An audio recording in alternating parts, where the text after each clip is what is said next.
For thousands of years, a legend has remained hidden. There's this one night that I can remember, where at night, all you could hear were the howls and the screams that just came echoing from the woods.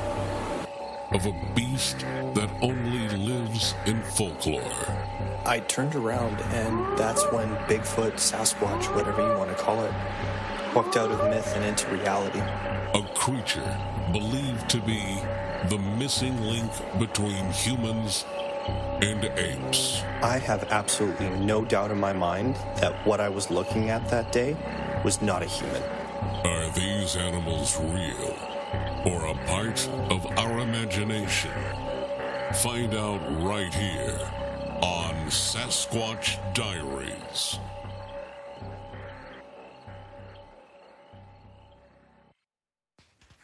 Hello, everybody. Welcome back to another episode of Sasquatch Diaries podcast. I'm your host, Gus G. This week we have probably our most vivid, detailed, and scary encounter yet, coming from a gentleman named Dennis out of St. Louis. So we're going to jump right in, and I guarantee, folks, you're going to really, really enjoy this one. So let's jump right in. Dennis, are you there? My name is Dennis. I live in St. Louis, Missouri, and I've been asked to tell my story of my Bigfoot encounter in October of 2016. You know, I've been an outdoorsman my entire life.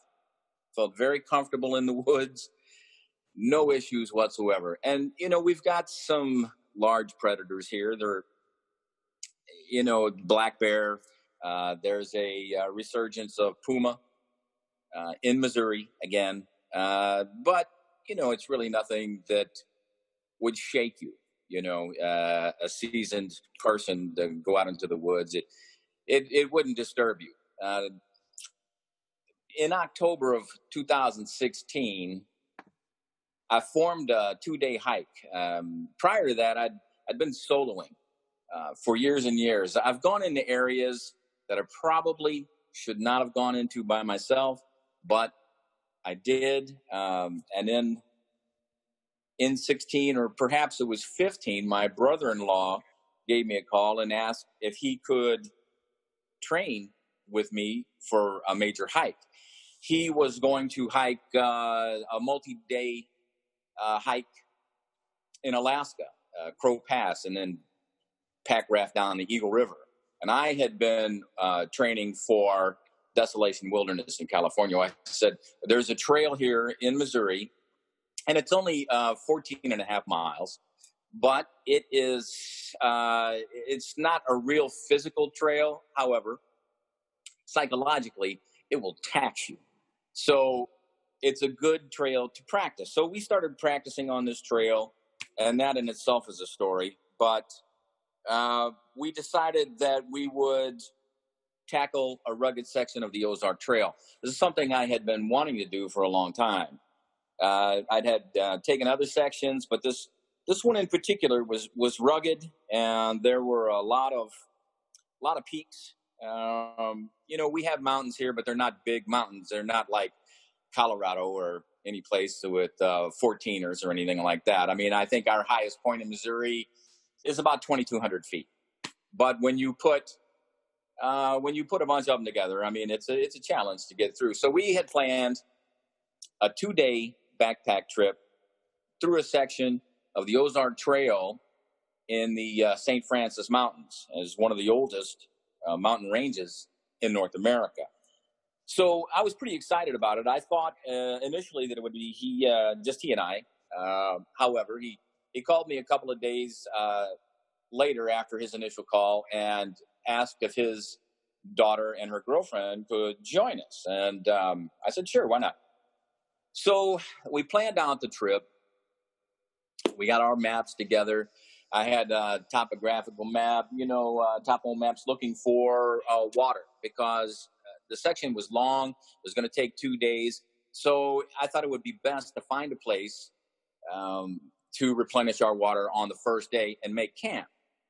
And I had found a spot. It was about midway, maybe a little less than midway, actually,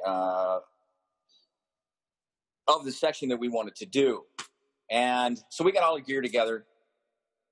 We drove down to Annapolis, Missouri, where one of the girls' uncle had a cabin that we could spend the night in. So we got down there the night before, checked our gear. We were up at 5 o'clock in the morning. Well, actually, it was a little earlier than that. And I'll tell you what, I've never seen such fog. Well, I had, but it had been many, many years. And it was so thick that you really didn't have any visuals at all. But we packed our gear and worked our way through the thickest soup I had ever seen. And we drove about 20 miles north to the section where we were going to put in. So at this point, it's daylight is breaking, and it's a little chilly. It's in October, but we had all the gear we needed. So we put in on the trail, and the bottoms were underwater. I guess it had flooded considerably in that area at that time. So we had to kind of bushwhack up the side of a mountain to get on the trail proper. And, I've had experiences with the Bigfoot for a long time. And they range from, a Class A to a Class C. This particular trip was the most terrifying, exhilarating, fantastic experience I have ever had. I'd had other experiences before, but nothing like this. And we can talk about that later if you want, but I really want to concentrate on this particular trip. So we put in on the trail. We find the trail up the side of the mountain. We get on it, and we hike in, I would say, about 7 hours on the first day. So we're in the middle of nowhere, and we're coming down the eastern side of one of the peaks to the west of us, and here is a beautiful stream. It's full, it's running, and there's just enough flat land to make camp. So we decided to make camp after about 7 hours. And my brother-in-law and the girls, they set up their tents. I was intending to overnight in a hammock, which I did. So we set everything up. We replenished our water. We made dinner. We shot the bull. And it was still plenty of daylight left. I was actually shocked that we made such good time, but it was the perfect place, so we decided to stop for the day. And right about dusk, I guess it was like 6:30. I'm the oldest one. So I said, that's it for me. I'm gonna just stow my gear and I'm out. You guys can do whatever you want. So there were wild boar everywhere. Feral pigs, wild boar. We have it's almost like a plague here in Missouri. They're real bad, the pigs. And they were everywhere. They just chewed up everything, and evidence of these feral pigs and boar were just all over. So not a big deal. I did have a sidearm, but I decided to stuff it into my backpack and give my backpack to my brother-in-law. And I told him just to put it in his tent. And I gave the girls. I had a nice small machete and I had a flashlight, which I gave to the girls, and I said, put this in your tent. And so what I had was the clothes I was wearing and the covers that I covered up with. And that was it. I had no illumination, no phone, no weaponry, no anything. And I must have been out in 30 seconds. And it was still, like I said, it was dusk. So I don't know what they did. But I was fast asleep. And I don't know what time of night it was. But I was awakened to the sound of bipedal footsteps coming down the eastern mountain. Now, I know what's east of our location. And the closest inkling of civilization is 10 hours away on foot. So I'm really not concerned at this point. It is absolutely pitch black. There's no moon on this night. And I'm still not concerned, but I clearly hear bipedal footsteps coming down the eastern mountain. Now, I'm telling you, you can eliminate any quadruped on the planet. There is absolutely no way it was a four-legger. It was two. And I'm thinking it's probably a hiker who got lost and it's definitely coming our way. So the odd thing about it was it wasn't carrying a flashlight. And I thought, well, that's really strange. And I know that we have a little bit of vision, but when you're out there in the middle of nowhere and there's no illumination from, there's no signs of civilization, so you don't have street lights and there's no moon. You got nothing. It's dark. I couldn't see the hand in front of my face, and I'm wide awake and I'm listening, to these footsteps getting closer and closer. And I'm not concerned about it. I got 3 other people in the camp with me, and we do have sidearms, but I'm not carrying anything at this point. So what I expected is for the hiker to come down the mountain, step into our camp, and announce that he's lost, and could he stay? That's what I expected. But as the footsteps got closer, still no sign of a flashlight, and I'm thinking that's really, really strange. It steps across the creek and it steps up and over a berm and into our camp. And so here I am, exposed in a hammock, waiting for this person to say, "Hey, I am lost. I need a place to camp. It's going to be okay to camp here tonight." And that's not what happened. What happened was this thing let out the most blood-curdling, mind-blowing, spine-tingling scream I've ever heard in my entire life. And it cut through me like a knife. And I was instantly paralyzed with fear. I have never been afraid in the woods, ever. And I was shaking. The adrenaline just came in so fast. And it just overwhelmed me. And I was literally convulsing. I couldn't stop. I couldn't speak. I could not move except for the involuntary convulsions I was experiencing. And I knew exactly what it was that was standing in our camp. And when it came into camp, it was only 30 feet from where I was in my hammock. And I am just petrified, literally frozen with fear. And I know this is a Bigfoot. I know it because it's not the first time I've heard him. It's the first time one screamed in my ear. But it was definitely a Bigfoot. Now, I could not see it at this point. It's pitch black.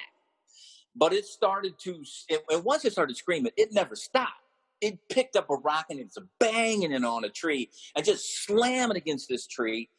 And it starts to bluff charge us. You could hear it stomping on the ground. Now, we're in a place where it's an old caldera. So it is a hard-packed root and rock. There's no soft soil. It's just all rugged. And you could feel its footfall, and it is charging us, and it's screaming, and it's moving back, and it's moving forward. And I got nothing from either tent, nothing, zero. I heard nothing. And all I could do, I couldn't do anything. Here's the deal. I was so petrified I couldn't move. If my brain was commanding me to do something, you can forget about it. I couldn't do anything but sit there and shake. So it's a running joke to people that know me. And I always told them, if I ever had a face-to-face with the Bigfoot, I'd walk up and give it a Snickers. And I'm telling you what, that is not the case. I couldn't move. I couldn't think. I couldn't speak. I couldn't do anything but just be vulnerable. And I know this thing saw me right off the bat. So it is bluff charging, howling, screaming. And I don't know what to do. I think literally, I'll tell you what I thought was going to happen. I thought my heart was going to explode. I didn't think the Bigfoot was going to kill me. I thought I'm going to kill myself if I can't get my heart under control. Okay. So that was primary concern for me because my heart was pounding. And I'm quite sure this Bigfoot heard my heart. It was pounding that loud and so hard. And so nobody in the camp is saying a peep. And I hear no rustling from the tents, and I don't know what to do except just to lay there and I guess take what's coming. It was not happy. It was not happy with us. And it is screaming at the top of its lungs. And I'm sure it expected one of us to turn on a flashlight or make some noise or something. That didn't happen. And so it was not happy at all that it wasn't getting the response. And it came straight for us. I'm telling you, it stuck out his hand and raked it across my brother-in-law's tent, and you could hear the nylon zipping. And then it walked from his tent and came. Believe me, this is an unbelievable story. First of all, it's really difficult to convince people that these beings exist. And I want to interject right here and say that Bigfoot are people. They're people. They're not Gigantopithecus. Now, there might be subspecies, due to several factors. But in my experience, the Bigfoot are people. They are not. Sorry, Dennis. If I may, this individual that came into your camp, would you say it was a male or a female? Oh, it was a male. Okay. But it was a young male. I figure it was probably in its 20s, and I'll tell you why. I'll tell you why in a little bit. But it was a male, and probably a young male. I couldn't guess how old it was, but it had to be young. So here I am, shaken beyond control, and this thing comes stomping over, literally, and it is unbelievable. It's an unbelievable story, and trust me when I tell you, not many people, unless you have this experience yourself, are going to accept the idea that these beings even exist. But it happened. It came over, and it stopped on my left side, and all the while it's screaming. And I'm thinking, at this point, it's going to tear me and the hammock off the tree and hammer throw me into the creek. And I am just absolutely certain that my heart is going to explode. But it wasn't happy, and it's screaming. Now it's right there, and it's screaming in my ear. And I did not smell any foul odor at all. And it circled the tree behind my head and came over, all the while screaming, standing on my right side. It sticks its hand. It extends its hand out and pops it on my shoulder underneath the hammock and zips it all the way down my back. Now, it's bad enough that I know that it's here, but this thing's got its hand on me. And once it did that, it kept stomping and screaming. It passed the girls' tent. It didn't do anything to the girls' tent that I could tell. And it goes over. There was a stone fire ring from the creek that we had used to build a fire that evening, and the fire had long gone out. Now this thing is just screaming at the top of its lungs, just will not stop. And I can't even believe, first of all, that I survived it putting its hand on me because of my heart. And really, I'm amazed at what human beings can accomplish. But it starts circling the fire and is digging in the fire, and there's nothing in it. I mean, I practice leave no trace, that kind of thing. So very clean. I make sure that there's no garbage, no food laying around, but it's digging through the fire, and it kicked up the fire. Now, in my entire life, I never would have thought these beings, being hairy from head to toe, would even mess with fire. But it kicked up the fire, and I mean a full flame. And when it did, you can see it standing there, throwing its arms up in the air, screaming at the top of its lungs, and then it starts circling the fire like it's a powwow or something. And it is just absolutely nuts with the way it was. The frequency that this thing was screaming on, it'll lay you out. I mean, they've got something. They've got it's way beyond our capacity, our vocal capacity, but it'll cut you. It'll stop you in your tracks. And I don't even think they have to vocalize it. I think that they have infrasound capabilities, and and maybe even emit subsonic frequencies. I don't subscribe to the idea that these are interdimensional beings. It's just my opinion. They're terrestrial. They're people, and they preceded us, Homo sapiens. Absolutely. They've been here. They were here long before us, before we even got on the planet. You know what I mean? Before we even came into existence, these people were here. That's my opinion, and everybody's got one. Everybody's got their own opinion. You know, there's camps. There's Bigfoot believers that think it's Gigantopithecus. There's Bigfoot believers that think that they're associated with UFOs because a lot of sightings occur together, UFOs and Bigfoot sightings. So, and I have a theory about that as well. However, I don't buy the interdimensional part of it. I believe they are terrestrial beings who were here long before human beings, and they're still here.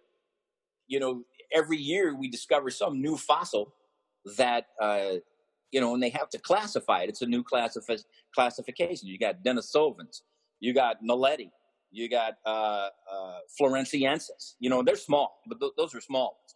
But the list goes on, and I'm sure there's more, they're being discovered that we don't know about that they'll bring to light eventually. This is the way it is. Like when Naledi, Homo naledi came out in the media, it was already several years old. The discovery was already several years old, but it only broke the media, just a couple of years afterwards. So they delay pushing this stuff out, and I guess they have to write their papers and things like that, and get published about their finds.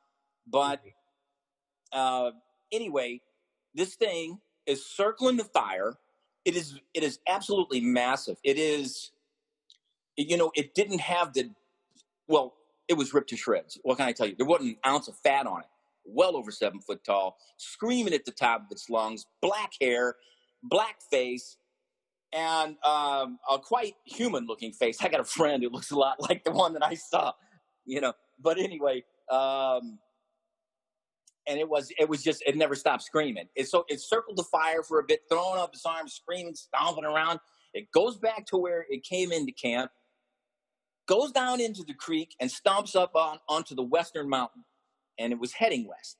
And I'm trying to catch my breath. I'm trying to get together. I'm trying to keep my heart from exploding, which is really the main concern for me at the time, because I knew they existed anyway, but I just didn't think that I would actually have this kind of an experience with one.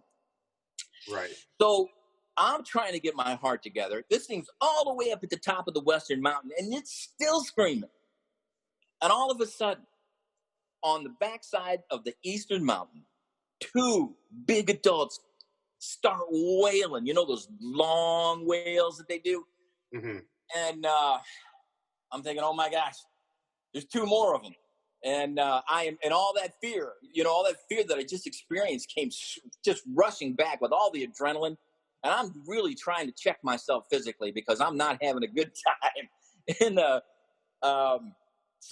And they must have screamed for an hour straight. Now I got this young one up on the western peak, and it's screaming at the top of its lungs. 2 big adults on the backside of the eastern mountain are screaming. And then suddenly, and it's, now the fire is still burning, but it's, it's going back down. But, and there's nothing that I can see visually in my camp. But something comes down the eastern slope and stops within 20 feet of where I'm at. Now, I know I got one up on the western mountain, and I know there's 2 on the backside of the eastern mountain, on the north side. And here comes something that stopped 20 feet from my hammock. And I just curled up in a little fetal position, man. I didn't know what else to do, I mean, that's it. There's something behind me, and I got 3 others, and they're screaming at the top of their lungs. And now something has entered the camp again. And I'm just beside myself. I have no idea how I'm still alive today, and it's not their fault. They didn't do anything, I mean, if they chose to, I'm sure they could have dispatched us easily. But so I got something behind me, and I'm just riddled with fear. I'm paralyzed. I felt like a child, So I just curl up a little fetal position, and I figure, well, what's going to happen is whatever is going to happen. And I still hear nothing from the other tents. Not a peep, man. Not a peep. And I'm just beside myself. I don't even know what to do. I just kept trying to focus on bringing my heart rate down. But that was impossible. It was impossible. So now the one on the western mountain stopped screaming after a bit. The 2 on the backside, on the north side of the eastern peak, they brought in a a freaking pack of coyotes in the west started howling, and an old hound dog way up north started chiming in, and they finally stopped. But since their vocals were so long and prolonged, and my mind was so scrambled, I forgot what was behind me. I forgot anything about what was standing behind me or whatever it was. Now, I can't tell you what it was because I didn't see it. But by this time, I mean, I got to get up. I have to do something. I absolutely have to get up. So I hang my hammock high. I like to hang it high. I don't really like to be close to the ground. So I swing my feet over the hammock. And I know this is unbelievable, but this is the story, and this is the way I'm going to tell it. Okay. I was only wearing wool socks. I didn't have any boots on. When I swung my feet over the hammock, they landed flat on something fuzzy and warm. And I'm telling you what, I couldn't believe it. I could not believe it. I just pulled my feet back up in the hammock, and I did everything except suck my thumb. I was so afraid. Wow. And I just shook with fear. That's all I could do. And I felt like a child lost, you know. This is way beyond what I even wanted to experience. And I didn't even think about Bigfoot at all. And I always think about Bigfoot in the woods whenever I'm out there, because my experiences started in the 60s. And, you know, they're sporadic. It's not like they're continuous. But over the years and over the decades, I've been in proximity of them on quite a few occasions, but nothing like this. So I'm just beside myself. I can't get it together. It took hours. Of course, I'm not sleeping. There's no way. Something's under my hammock right now, and I am not going to sleep, and I don't know what it is. If it eats me, you know, whatever. If it kills me, I guess that's it. What a story for my kids to hear. But so my mind is just going crazy. I'm thinking, oh my gosh, this is like a family or something. There's a whole family here. I still couldn't tell you what was under the hammock to this day. I'll speculate in a bit, but something's under there, and there's no sleep for me, and I have no idea what time of night it is. Pitch black. It was a moonless night. It was nothing, and I'm like, I can't sleep. There's no way I'm sleeping, and I heard nothing from the other people I'm with. I just kept waiting for something to happen. Nothing.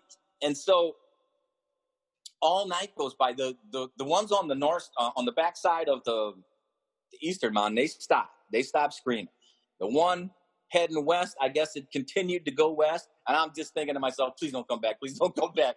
Just don't come back tonight, man. Come back in the daytime or something, you know, but don't come back tonight. And I forget, I didn't forget there was anything under my hammock, but there was something there, and I have no idea what it was. But first light comes around. This is hours later, and I'm just alone with my own thoughts and my own screaming heart. And I see first light hit the ground, and I just bolted out of the hammock. I didn't know if anything was under there still or not. Nothing was under there. I go to the fire. I stoke the fire. I get it blazing, and then my nieces come out, you know. And I call them both my nieces. One of them was my niece's girlfriend. But they come out of the tent, and they said, Uncle Dan, do you think that was I said, hell yes, that's what it was, man. Are you kidding me? You didn't, you know, I said, are you telling me you have questions about what you might think it was? And they go, no, we know, but man, it's just unbelievable. You know, it's like, and so the girls, it's a strange thing that happens to people in close proximity of these beings. They have something, you know, they have maybe psychic abilities, or, I mean, you think about it, they got hair covering their entire body, right? Right. And I believe that gives them, it heightens their senses. They're going to know you're there long before you're going to know they're there. So it gives them something extra. And I don't know if they have anything other than that extra, but they got the ability to instill fear in you without, and they wouldn't even have had to scream really, because, I mean, you've heard so many cases of, you know, people feeling nauseous or disoriented or, you know, in their presence. So, you know, they might have some infrasonic capabilities that disturbs, you know, the human psyche. Because there's an author. He's a scientist, and he wrote a book called Ghost in the Machine. And he wrote this book because he had heard stories of a university, and I'm not sure if he worked there or not. I forget. It was a long story, where a particular lab in this university was haunted. And he decided to, he had a hobby of repairing vintage swords. So he took a sword that he was working on and went into this lab to work on it. And he had chucked it into a vise. And suddenly, the blade of the sword started to vibrate wildly. You know, it was vibrating back and forth, just like a quiver. And he was surprised by this, the scientist. But being a scientist, he wanted to get to the bottom of it. And this was in the lab that was allegedly haunted. So he gets to look around, and after a while, he discovers that there is an exhaust fan in the ceiling that is emitting infrasonic frequencies. And infrasonic frequencies causes things to move. So then he wrote this book, Ghost in the Machine, based on his experiences. So I'm saying that these Bigfoot, they may have infrasonic capability that disturbs the human psyche and the human nervous system. I don't know if that's true or not, but, you know, elephants, they have subsonic frequencies. They communicate 10 miles away. You know, they can, other elephants can hear their vibrations travel down through their legs and into the ground, and they can receive that message 10 miles away. So, you know, you have some type of an effect happening here. And these Bigfoot, they have it. It doesn't make them interdimensional. You know, it just gives them extrasensory, you know, things. So the girls come out little by little, and my niece says, you know, when she saw the fire through the tent, she goes, I zipped it down a little bit. She goes, that's it. I just zipped it straight up, and I'm not leaving. I said, well, this thing was just absolutely screaming at the top of his lungs. You know, there's no way you didn't know it was. You know, they clearly heard the footsteps coming down the eastern slope and step into camp. But get this, neither one of the girls said they heard this thing screaming in their face. It's only 30 feet from anybody. And then it gets closer, obviously, and they did not hear it screaming. So I said to myself, that is impossible. That is impossible. Unless your brain shut down or you didn't want to acknowledge it or something. I don't know. But there's no way in the world they didn't hear it. They had to have heard it. And then my other niece, she says, before all this went down, they were already in camp an hour before that. And she said multiples. And they were already checking us out. Now, I was oblivious to this. I only awakened when I heard the footsteps coming down the mountain. But she said an hour prior to that incident, they were already in camp checking us out. And it was kind of weird that they didn't hear anything. But my one niece, when she zipped down the tent, she got an eyeful, and that was enough for her. So we started looking for evidence, like physical evidence. And we're in an area where it's just root and, hard pack and rock, and there are no footprints. There are no footprints. We did find a scuff mark on the moss, and in the camp, it was mostly oak, various oaks around there, but there was one pristine pine tree, and we took note of it the day before, and when we were setting up camp, how beautiful and magnificent this old growth pine was. The scales on it, man, they had to be an inch thick and huge. And it was just untouched. It wasn't scarred. It was gorgeous. Just a beautiful tree standing in the middle of a bunch of oaks. But it had a hole in it at least an inch deep. And one of the scales was completely missing off of it. And my niece picks up a rock and she goes, look at this. And it fits right in the hole like a puzzle, man, where this thing was just pounding on this tree.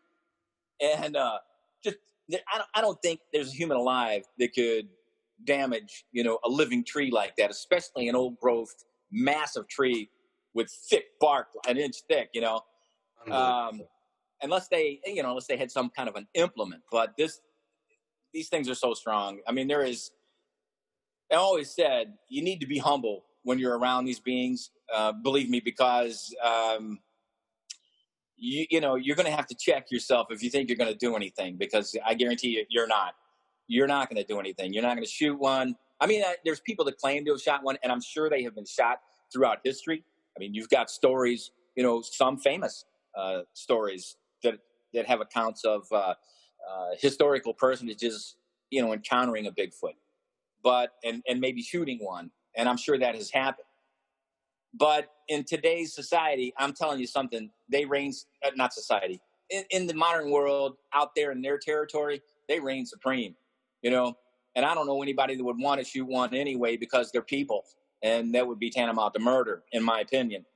But, don't even think for a second, if you're the world's strongest man, that you're going to do anything at all. You're not going to do anything.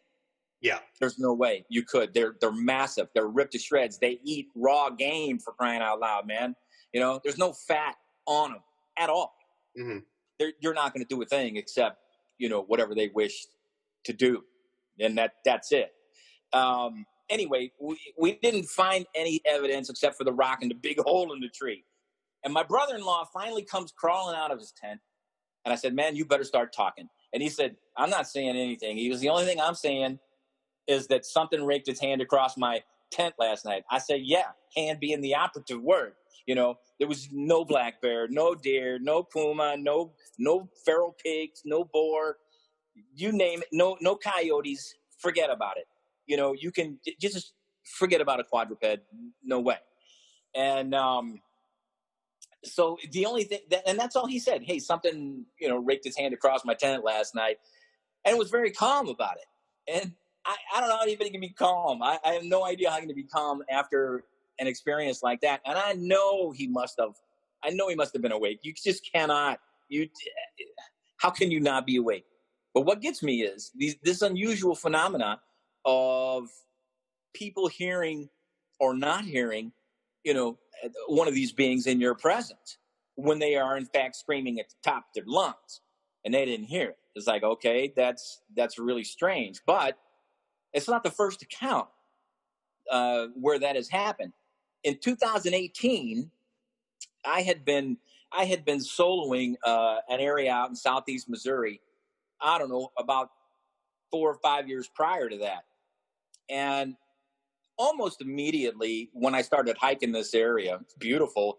The geology is fantastic around here. It's got hoodoos, it's got caves. It's just a gorgeous place to be. It's got little mini waterfalls. It's got box canyons. It's just gorgeous. So it's an area that I like to hike, and I did it for years by myself. And almost immediately, I started being paced by a young female. And I know she was a young female because of her vocalizations.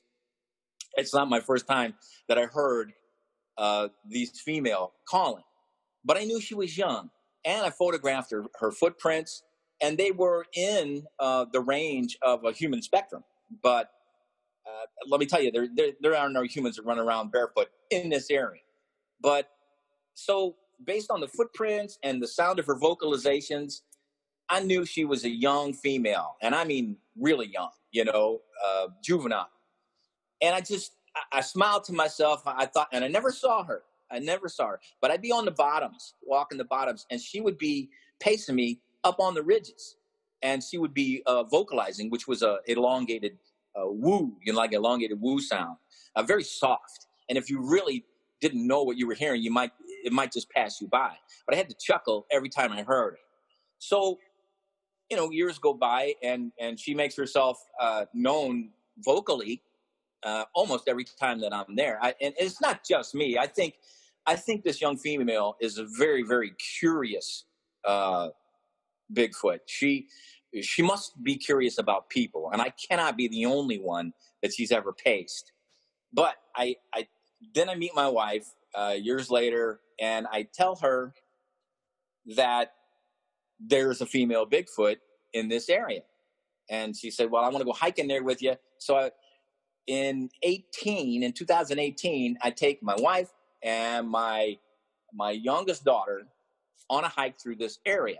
And I told them, there's a female Bigfoot out here. And they're laughing at me, making jokes. And of course, that's fine. I'm too old to care what people think of me and my opinions. But so they're laughing at me, and we get out there early in the morning, and we're hiking around, and my wife's taking photographs, and everybody's enjoying nature, and it just rained, and so it was lush and green and beautiful, and the creeks were flowing, and the waterfalls were in full display, and it was just gorgeous. So we were having a great time. At mid hike, we were at the highest point of this trail, and it kind of, it doesn't terminate, but you can stop at mid hike and walk out onto these rock formations. They have hoodoos there, and it looks down into the forest below. It's really just a precipice. It's just gorgeous. But it's got an area up top that you could, quite a bit of area that you can crawl around on the rocks, and they're all very smooth. It's just really neat place to be.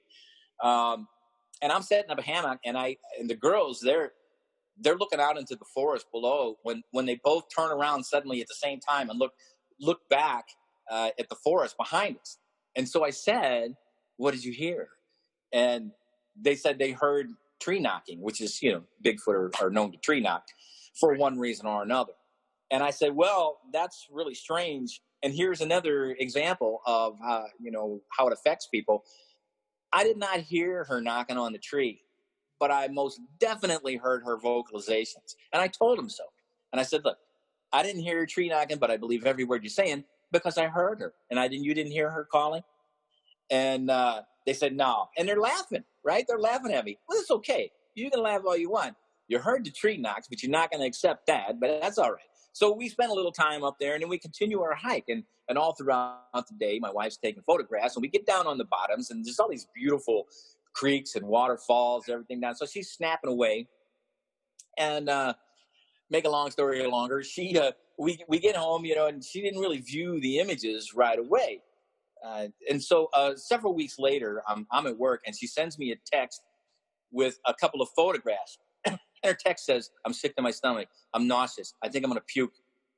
And I said, "Why? What's the matter? What's the matter?" She goes, "Look at the pictures." So she takes a shot. We were on the bottoms, and one of the creeks, has elevation. So she's shooting up the creek, and standing in the middle of the creek is this female. And I mean, she is standing in the middle of the creek. Wow. And she's got perfectly symmetrical breasts. You can see she's standing right there. There's no doubt what you're looking at. She's jet black, and she is the only jet black object in the entire frame. I mean, you got green foliage around you. You got the creek. The trees are a little dark. The bases of the trees are a little dark, but she's standing in the creek, and she's looking right at us. And I said, I told you she was there. And of course, this is, some 4.5, 5 years later, after the fact that she started following me. So she has grown a bit, but there she is. And it is a pretty good image. You see these fuzzy images of people's, attempts to photograph Bigfoot. We didn't even know she was looking at us. I knew she was there, but I didn't expect her to present herself in a photograph. And she did. But here's the thing. She wasn't alone. If you look across in the image, you look across the creek, and there was a massive male. And this male I don't know what he was in relationship to her, but he was looking out for her. I don't know if it was her father or her brother or a friend or whatever the case may be. But this thing was huge. And it's got his arm wrapped around a tree that's got a diameter. Maybe it's a smaller tree. It's maybe, I don't know, 10, 12-inch diameter tree. But it's got its arm either leaning against it or wrapped around it. And it has its back to us. And you could see like a 3/4 profile of its face. Well, not 3/4, but you know what I mean? You could see the side of its face. But it was staring, it was looking away from the camera. And its left arm was hanging down, and you could see its back and its buttocks and everything else. And it is massive. I mean, I don't know who he is to her, but it is massive. And you could see the face was lighter in color than the rest of its hair. And it was quite extraordinary to see, to get a glimpse of this female that had been pacing me all these years. And sometime, I don't know if it's possible, but I would like to maybe create a habituation scenario with this female, if it's possible. I don't really live too close to this area, but it's not extremely far away. I mean, I could get down there in a day, but I would like to, if at all possible, maybe uh, start to establish some type of a habituation scenario, gifting them food or something, and to see perhaps if they would, in return. Yeah, you've heard these stories where they will return the favor and leave you a twisted vine or like a tooth or something. They'll leave something, and that would just be great if that would happen. I don't know if it's going to manifest or not, but bigger than life. It's the image that we have, and I don't. I've told people this before. I don't want to put this image out on the internet. There's a lot of them out there now. I think some of them are really good.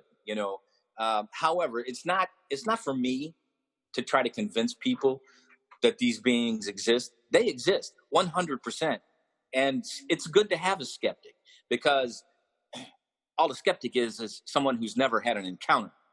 That's it. And once they have an encounter, they're going to change their mind. I guarantee it. But I've known that they existed for the longest time. And I can go back a little bit and tell you some back history of why I was always so interested in the Bigfoot phenomenon. When I was a kid, Missouri, there was, back in the 60s, Missouri was rural. A lot of it. You got past the 270 loop and it was all country.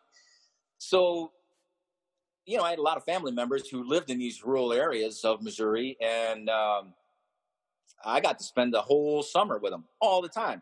So I was really blessed to experience the country and the wooded areas that were around there. And I considered these forests and woods my personal playground. So I was not afraid. I started stomping out through these woods at a very, very early age. But my uncle, my great uncle actually, had a 2-room log cabin that he had felled the trees and built this cabin himself. And it was a basic cabin. It didn't have any inside plumbing. And we drew water from a cistern and captured it in rain barrels, literally. And to me, it was heaven. But at night, and it was only 20 feet from the woods, and then the woods just went on for I don't know how many miles. But in the back of the cabin, heavily forested area, and at night, I would hear them tree knocking. Now, I didn't know what it was back then. I didn't know what they were, but it was such an anomaly. It was so weird. I had to try to rationalize in my own mind, what is this? What am I hearing? Is this some kind of a confused pileated woodpecker? Those giant woodpeckers that hammer on trees. Is it that, or is it a rogue logging operation? Is it an illegal logging operation that they have to do it at night somewhere? Like with I'm thinking axes. Not chainsaws. Because it was big booming sound knocking on a tree, and it was frequent. And I'm thinking, man, what is that? And then of course, years later, this is my theory, that they were migrating Bigfoot. In Missouri, I think, and there's no way for me to prove it, but I think there is a small permanent population of Bigfoot here, and I also think that there are migratory events where they will all get together. I mean, they'll walk, I don't know how many hundreds or maybe, 1,000 miles or whatever to get together. You're talking about beings that just don't fit in anywhere else. So what are they going to do? They're going to migrate so they can meet one another and maybe breed, because you gotta diversify a bit. Otherwise you're inbreeding, and who knows if that causes any anomalies in their offspring. But so I think that they migrate annually, at least annually, to rendezvous with other beings of their type, and they'll come from Canada, down. So I lost my train of thought here. I was talking about something. Anyway. So I've seen the photo. We've got photographs of the female.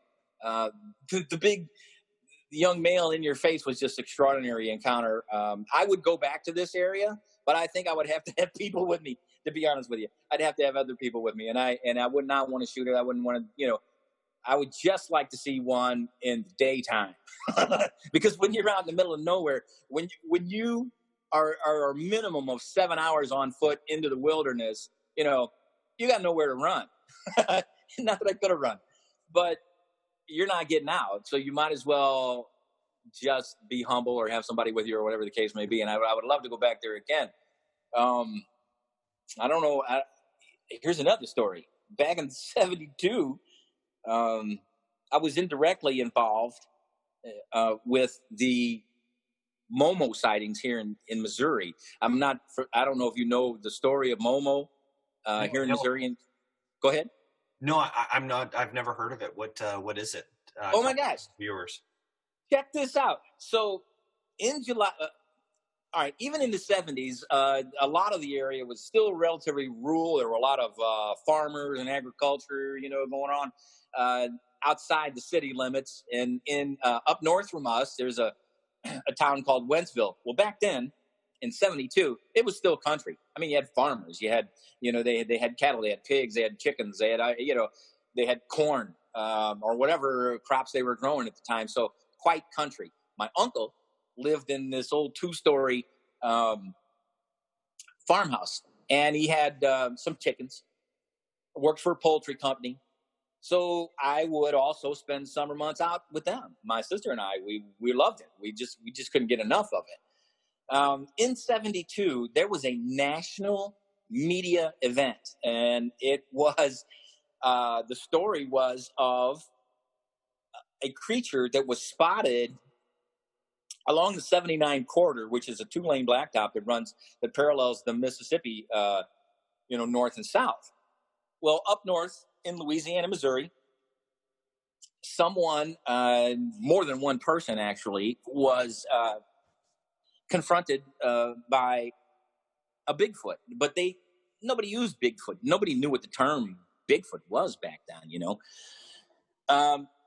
Somebody saw a creature, and it was on top of a hill in Louisiana, Missouri, and it was pretty frightening. It was howling. It was making some noise. Nobody knew what it was. So it made the media.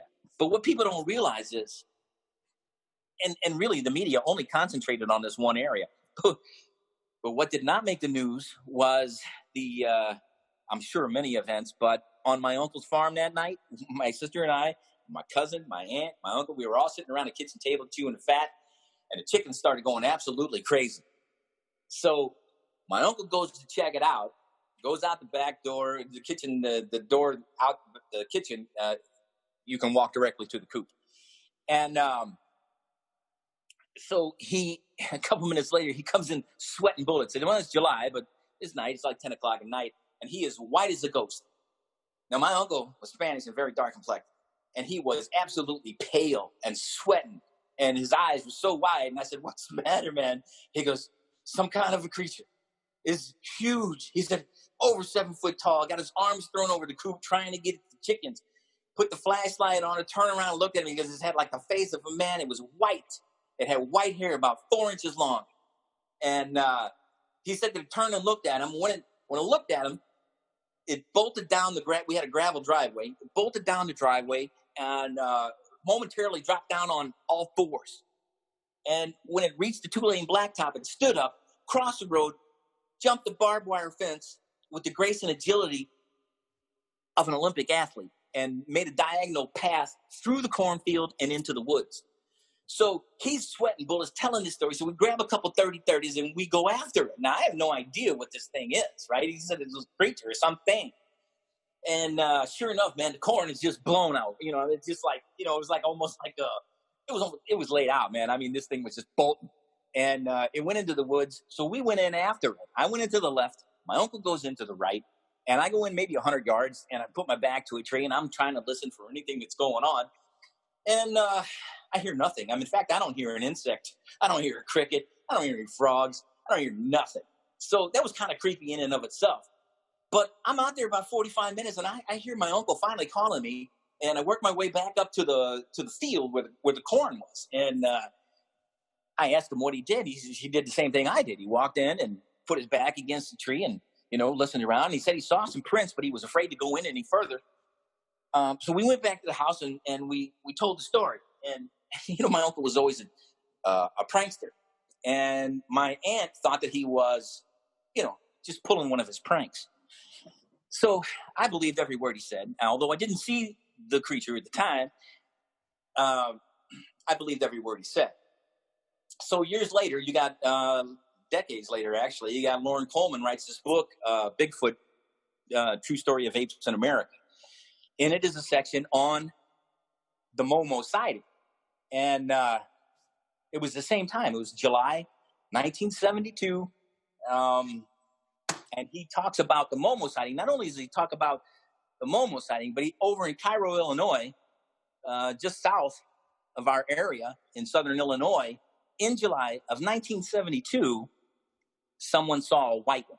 And that brought it right home to me, Yeah, I got to stand up for a second. So this story about Bigfoot, they called it Momo. It was short for Missouri Monster. Hang on one second. Hey, listen, I hate to interrupt you, man, but is there some way we can continue this in a minute? Yeah, sure. All right, so I'm going to disconnect. Can you connect back in a sec? I think so. Actually, the recording would end. It will. Okay. I can pause it. I can pause it, actually, I see. All right, pause it. Give me a sec. Yeah, I'm going to do the same thing, too. Okay, so getting back to the Momo incident, it was very famous. I mean, there were people... it was nationwide.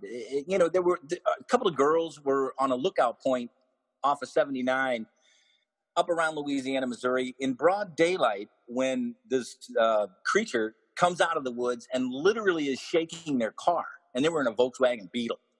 Back in the 70s, there were a lot of Beetles around.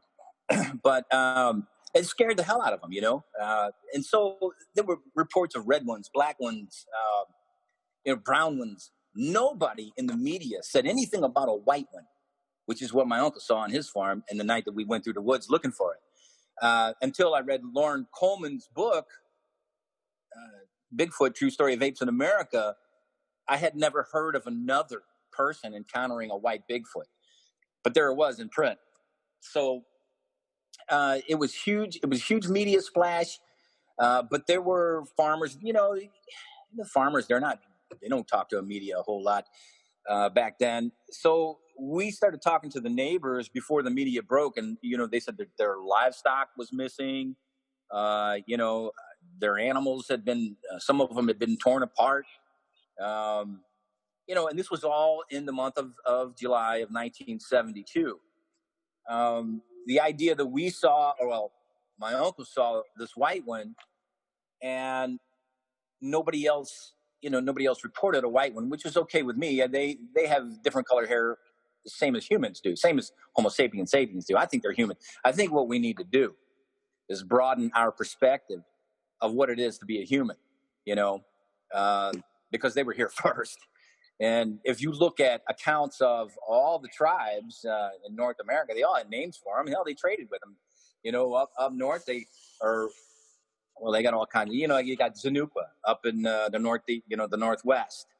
She's the hairy giantess of the forest. You can see her on totem poles, of the Haida people or, Tlingit or any of those cultures up there. They put them on their totem poles. They're just, and you got Bukwas, who's the male counterpart up there. You got Chiatanka. It's just a host of names for these beings that were, talked of throughout history. And it's too bad that the native tribes didn't have a written history. It was all oral tradition, but it was passed down, and the stories still survive today. So they've been around for a long, long time. I mean, we got a mask hanging on the third floor of our St. Louis Art Museum of Zanuqua. And all you got to do is go up and take a look at it. And it's old. I mean, I don't know how old it is. It's probably late 18s, early 1900s carving. Anyway, these beings, they exist. They're here. Who knows what they are? I mean, if you want to try to classify, scientifically what they might be. But have they been shot? Yes, they've been shot. Does somebody somewhere have bodies? I'm sure they do. But this is, like I said, these are people. And if you think they're not real, and I'm not speaking to you personally, but I mean, if people think that they don't exist or they're not real, you can look at some of the laws that have been written protecting them. And not only just in North America, but in other parts of the world as well. Bhutan, for instance, has a reserve set aside for them, and it's illegal to hunt one. Illegal to take one. Washington State has several counties that make it. It used to be a felony. I think they reduced it, but to harm one, and they talk about it. So, I mean, this is some of these things are written in law. You don't just do that because they don't exist. They exist, but you have to be in their. You have to be in their territory. You have to be in proximity of where they're at to maybe have an encounter. And I've gone on to do a lot of different investigations. I followed up, before there was internet, before there were these television programs about finding Bigfoot and all that. I was doing that stuff for years. And man, I'll tell you what, I've had some experiences. I was up north, northern Missouri, in Lincoln County, and I had heard about a couple of people that got chased off of a lake by a Bigfoot in daylight, and it scared them so bad they just bolt. So one summer, I think it was 2010, I decided to go up into this area to see if I'd could have an encounter or an experience. And it was difficult finding this lake, but I eventually found it. And when I found it, there were a flood had just receded. I couldn't get into this area for months. It was just continuously flooding. And finally it subsided, and I was able to get into this area, and I found this lake that these people were talking about. And I looked at the bank, and sure enough, I see a 16-foot, I say this all the time, a 16-inch footprint. And it was wide. 16 inches is not out of the realm of a human being. However, why would a human being be barefoot in this remote area on a muddy lake just after a flood? So it was the left print, and I'm looking for the right print, and I see the right print, and it's about 1 o'clock from the other print, but I can't make the stretch. I can't make the stretch, the length of it. And so I start looking around, and I see two other sets of prints, and they are progressively smaller. So I figured it was probably a family. And they went left around the lake and finally up into the hard pack and into the woods. So I bushwhacked my way to the back side of the lake. And in the mud, there's a single print of the big one. It was about 16 inches, I guess. Not extraordinary, but certainly large. And it looked relatively fresh. It was just one print, though, and I thought that was so odd. So I'm working my way back around, and I'm on the back side of the lake when I hear them. I guess it's their language. They're talking to one another, and what it sounded like was, you ever hear those guys who were up in the Sierra Nevadas, and they had them in close proximity to them, and they were like chattering. Samurai chatter. Samurai chatter is what they call it. Yeah, right? I've heard that term before. Yeah. I don't know if that's this particular, but anyway, yeah, it was garbled chatter, and they seemed to be talking to one another, and you could actually hear them. There was a creek that ran behind this lake down through this brush, and it was very thick. I didn't want to try to get back there anyway, but you could clearly hear them. And I had a recorder. It was old Handycam or something like that, and I'm trying to get these vocalizations. They weren't screaming. They were talking amongst themselves, and they were drinking water out of the creek, and you can hear them sipping it or supping it or whatever you want to call it. And I thought I could get it on my camera as audio, but it was a relatively windy day, and it interfered. I didn't have a sock on my camera or anything like that over the microphone or anything like that. So there was quite a bit of interference, and it really didn't translate well onto my audio. But they were there, and it was a family, and I wished that I could have, or maybe, I don't know, you say that, but I really didn't want to go down there. I didn't want to try to get down there. I was satisfied with the prints, and I was satisfied with the what I heard, the vocalization, their language. They certainly don't have vocal cords like we do, but they do have their own language. Now there's another time, and I think it was in 2010 as well. I went way down southwest Missouri, and I had heard a report of two fishermen that were chased out of off of a creek, and the Bigfoot threw rocks at them. So I went down there by myself at night, like an idiot, and I set up. I set up down there with a recorder, like an audio recorder, and one of the things that happened to me was I actually got attacked by a raccoon. It was something. That's the first time ever that happened. I was okay, but I come down off the ridge that I was sitting on to get away from this raccoon. And what happened was I get down below this little bluff wall, and sure enough, something throws a rock at me, and it lands right at my feet with precision. It landed right in front of me. And I'm like, nah, it can't be a raccoon doing that. I know they got nimble little fingers, but for them to loft a rock at you and have it precisely land right in front of you, right by your feet, yeah, that's a pretty good feat. So I figured it was probably this Bigfoot that roams that area might have saw me. There was a cave. I was directly in front of a cave when it happened, and it might take shelter in the cave. Who knows? I'm speculating, but anyway, there's a lot of stories. I have a lot of them. I know you run out of time. You have any questions or anything that you might want to ask? I mean, everything you just gave us is phenomenal.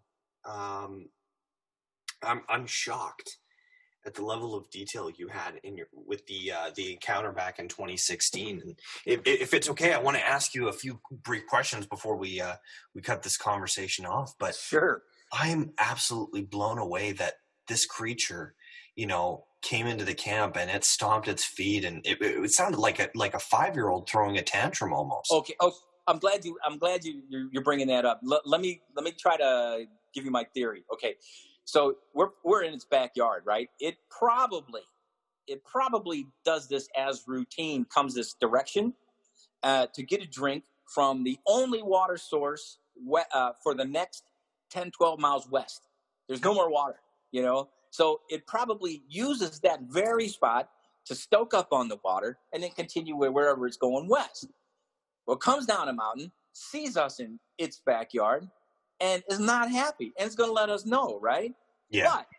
But, and here's why I think it was young, because I don't think, I've heard cases where they did, but ordinarily they try to avoid humans, yeah. And so big adults probably know better, I don't want to mess with these people, just let them go, or I'll do what I did, just scream on the backside of the mountain, whatever. But they won't come into your camp, they don't want to get shot. Not that I could shoot one, but this one, young, in his 20s maybe, comes down his own territory, sees us, not happy, gonna mess with us, right? Just gonna mess with us. So it starts screaming, stomping around, banging on a tree. And let me tell you something. It was only 30 feet away. And so this is horrifying. But it got no response. It did not get a single response from any of us in the camp. And now it's pissed, right? So what's it gonna do? It comes straight for us, rakes the tent, swipes its hand down my damn back. It was an act of bravery. It was like counting coup on a French trapper from the Native Americans, the early Native Americans, when they didn't want to kill, it was an act of bravery, man. That's what I think it was. I think this young male decided to count coup on us and then go off and tell his friends up on the top of the mountain or wherever the hell they were that, hey, you ain't never going to guess what I did, man. These damn fools are out here camping in our backyard. Well, I'm going to mess with them, right? So I am the one. I'm going to tell you right now, I touched them. That's it. Me. I touched it. Against the good advice of its parents, who were probably calling them back home from the backside of the eastern, peak. And then Junior, I think it had a little brother or a little sister or something, was probably under the hammer. Anyway, so that's my theory. I think it was an act of bravery on its part, and that's why I did it. Like, and that's the thing is like, the way that you had said, oh, I think it might be a juvenile. And because when you hear stories about people encountering, oh, it's clearly a male or it's clearly a female, and it's, you'd assume it's an adult male or female. The encounter always lasts about, no more than 60 seconds, maybe. Yeah. And it's just, a human being or a hiker or whatever looking at them and them looking back at the human. And they're both, sitting there puzzled trying to figure out what the hell they are. Yeah. Right. Well, this is truly an extraordinary encounter. When I got back from this trip, I searched one of the databases for any sightings in that area. And sure enough, 2 years up to that point, for 2 years, there were 5 Class A encounters in that area. Class A. And I was not surprised. That's not including mine because I didn't report it. And so they live there. That's their territory. They might move around a bit, migrate, and meet other, of their kind or whatever the case may be. But that's their backyard, man.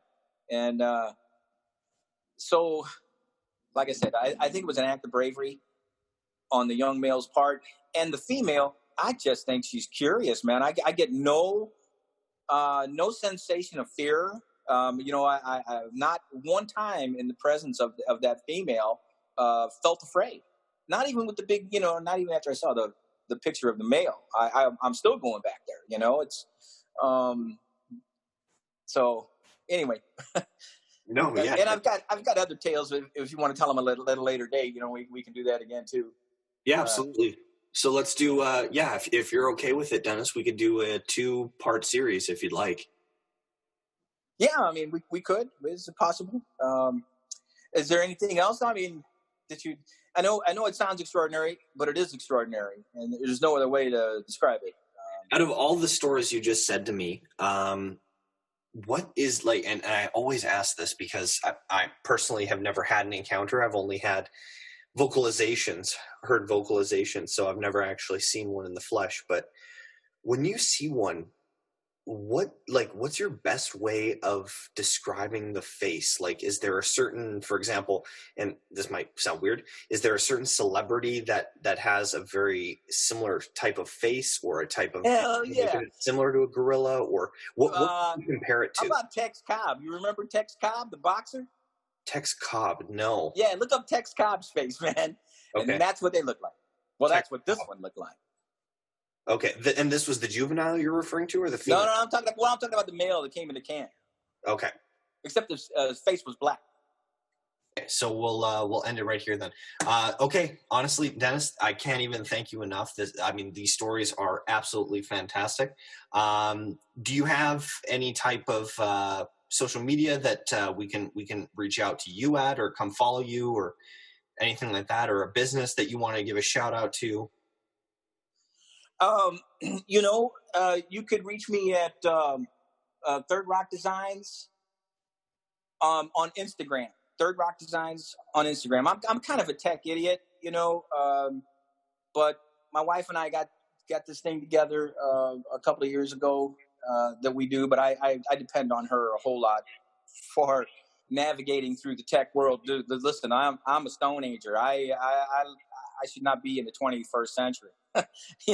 I'm quite comfortable living in a log cabin, but it's not happening, But so Third Rock Designs on Instagram. You can check us out there if you want to shout out.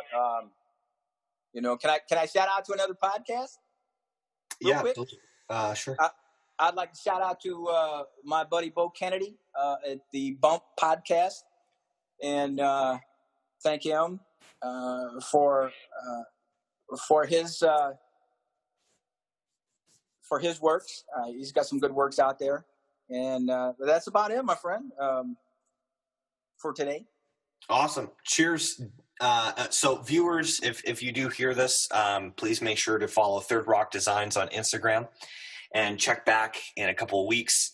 or hopefully soon. Maybe it'll be sooner than that, just depending on the schedules right now with Dennis and myself getting back and coming back at you with a part 2 version of this Sasquatch Diaries podcast. So again, Dennis, we cannot thank you enough here at Sasquatch Diaries. Much love to you, and much love to the family of Squatches that you have living up in your next neck of the woods, and we hope they stay safe. And the only goal of this podcast again is to spread awareness of that these creatures do in fact exist, and if people are looking for an outlet to share their story and kind of get that that pressure off of their chest and release it to the world, they can do that in anonymous fashion. And we hope you will forward on this podcast and spread it around, because maybe there is someone out there that's dying to share their story, and they just don't want to expose themselves and share their true identity. And that's what we absolutely hope. I will most certainly tell everyone about your podcast that may have a story. There's a few, I know a few people that have also had encounters. So I will, I'll send them your way, my friend, and I'll mention your podcast every chance I get. And thank you so much for the Third Rock shout out. I appreciate that. Oh, that's what we're all about here at Sasquatch Diaries podcast. And, we're all about spreading the love. You give love, you get love. It's a kindness boomerang here. And when we say goodbye, we say, usually people say, give me a bear hug. We're going to give you a Bigfoot hug. How about that? Bigfoot hug. All right. That sounds good. And thank you so much for hosting me. I appreciate it. I know I'm a little hyper, but I get excited when I talk about Bigfoot. So that's just who I am. No, we love it, man. So thank you again. Have yourself a great night. And again, viewers, be sure to check out Third Rock Designs. Thank you very much. Have yourself a great night, Dennis. And you as well. Thanks so much. Take care. Take care. Bye.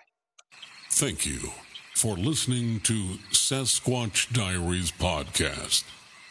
If you like what you heard, hit like and subscribe button. Don't forget to come back next week, where we'll have a new entry. And remember, if you or someone you know had an encounter and would like to share it on our show, contact Sasquatch Diaries podcast at gmail.com.